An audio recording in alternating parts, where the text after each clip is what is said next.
নাৰায়ণ ৰঞ্জন বহ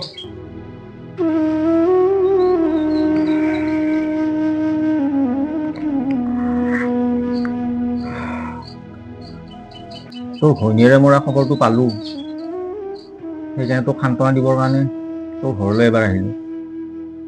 হ'ব দে, দুখ নকৰিবি, আমি আছোঁ নহয়।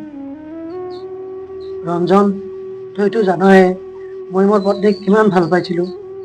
আজি তাই মোক অকলশৰীয়া কৰি এৰি থৈ গ'ল, গতিকে দুখটো লাগিবই। সেইটো হয়। নাৰায়ণ, তোৰ পত্নীৰ ঘৰ ক'ত আছিল? চাইনাত। চাইনাত? তোৰ বিয়া হোৱাৰ কিমান বছৰ হ'ল?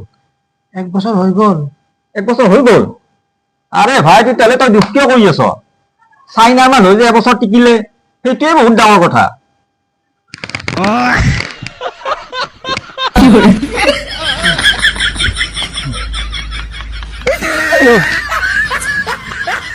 মা